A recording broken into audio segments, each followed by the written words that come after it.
Dear students, my self ध्रुव प्रसाद शर्मा। मैं आपका biology 10th class के जो वीडियो हैं उसमें स्वागत करता हूं। और आज मैं सेकंड वीडियो देने जा रहा हूं और जो टॉपिक लेंगे वो हम लेते हैं वायरस। वायरस इज लिविंग और नॉन लिविंग। वायरस सजीव है या निर्जीव है, ये हमें एक पॉइंट दे रखा है आपके एनसीईआरटी में, उसको क्लैरिफाई करना है। तो हमारे दिमाग में आना चाहिए वायरस है क्या, लिविंग स्ट्रक्चर है या नॉन लिविंग स्ट्रक्चर है, हम बात करेंगे। सुनना, देखो अभी कोरोना चल रहा है, कोरोना काल है, तो वो भी एक वायरस है। क्या ये सजीव है या निर्जीव है, हम किस आधार पर क्लैरिफाई कर पाए? कोई तो on the basis any some basis होना चाहिए कोई भी करेक्टर्स का। तो हम वहां अगर इसके उन करेक्टरों की या बेस की बात करें तो हमें कुछ करेक्टर्स लेने होंगे जिनका स्टडी करनी होगी कि क्या हम उन करेक्टरों के बेसिस पर लिविंग में रखें या नॉन लिविंग में। तो मैंने पिछले वीडियो में लिविंग और नॉन लिविंग के करेक्टर्स की बात करी थी। मैं एक एक टॉपिक को लेकर क्लैरिफाई करता हूं। तो देखिएगा, हम पहले नॉन लिविंग करेक्टर लेते हैं। नॉन लिविंग करेक्टर, निर्जीव के लक्षण। निर्जीव के जो लक्षण हैं उसमें हम पहला लक्षण लें यदि, तो वो आता है, हम इसका क्रिस्टलीकरण, वी विल क्रिस्टलाइज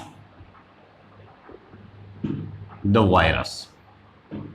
इसका मतलब क्या है, हम क्रिस्टलीकरण कर सकते हैं। क्रिस्टलीकरण कर सकते हैं मतलब क्या है बेटा, जब हम वायरस की बात करते हैं तो वायरस को हम, हमारे पास जो साइंस है उसके अंदर ऐसे डिफरेंट डिफरेंट प्रोसेस है, उनसे हम इसे पाउडर फॉर्म में ला सकते हैं। अगर मान लो मैं सजीव हूं, मैं लिविंग ऑर्गेनिज्म हूं, उन प्रोसेस को मेरे ऊपर यूज किया जाए तो मेरा भी एक पाउडर बनाया जा सकता है। पर क्या पाउडर बनी हुई चीज लिविंग होगी? नहीं, वो क्या होगी? Non living. अगर हम किसी को क्रिस्टलाइज कर दें, क्रिस्टल फॉर्म में ले आए, we will change in crystal form that substance, तो वो नॉन लिविंग चीज होगी। तो वायरस लिविंग है या नॉन लिविंग है, उन करेक्टरों के बेसिस पर बात करेंगे। अगर हम क्रिस्टलीकरण कर सकते हैं, we will crystallise the virus, तो ये किसका लक्षण है? नॉन लिविंग आपके एनिमल का। दूसरा करेक्टर, फर्स्ट करेक्टर बात की, दूसरा character, they have no metabolic process। Means क्या है, इनमें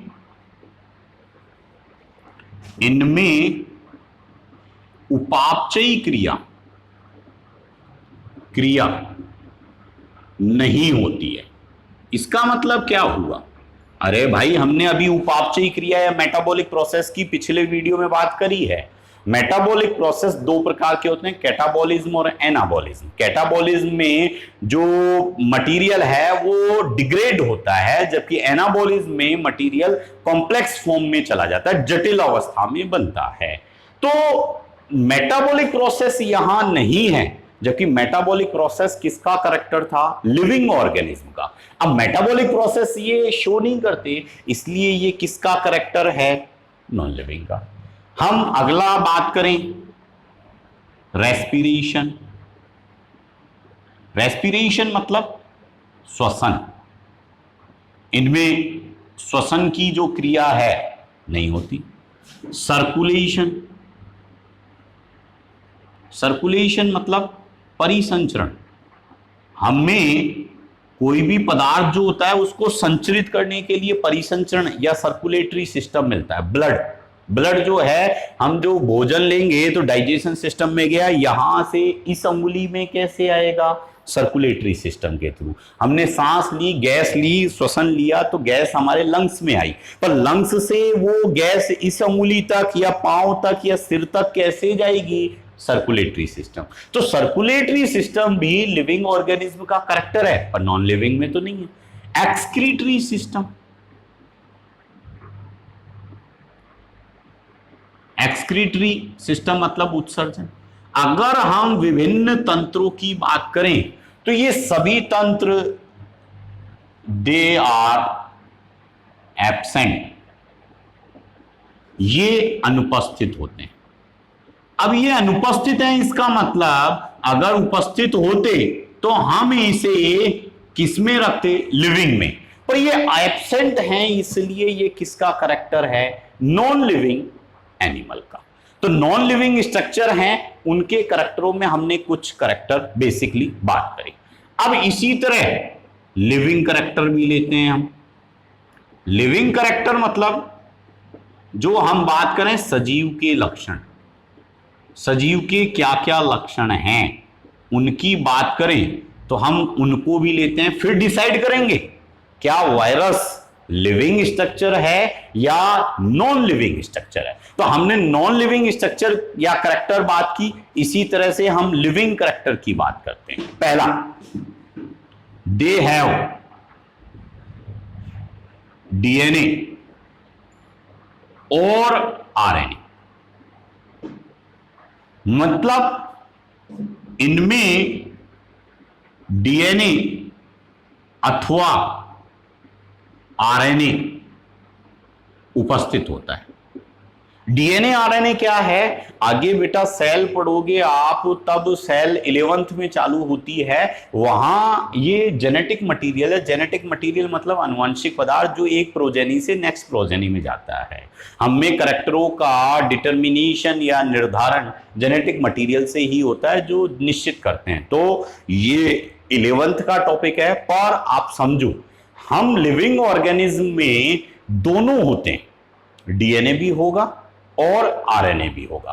पर अगर हम यहां बात करें तो इनमें डीएनए और आरएनए में से केवल एक, they have only one genetic material,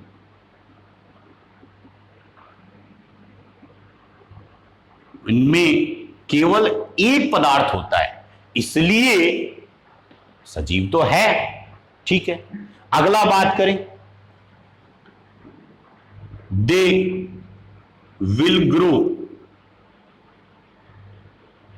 on living cell, मतलब मार्कर मैं चेंज करता हूं, हल्का हो गया है। ये सजीव कोशिका पर वृद्धि करते हैं।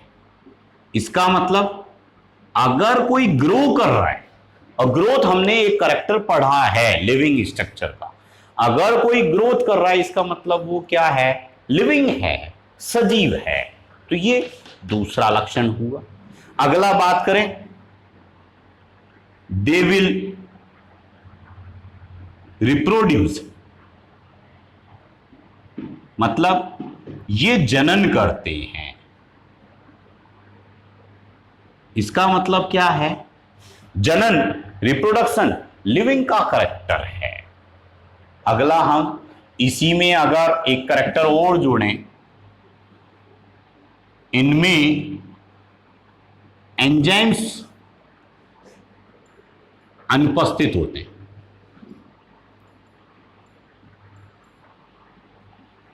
They not have any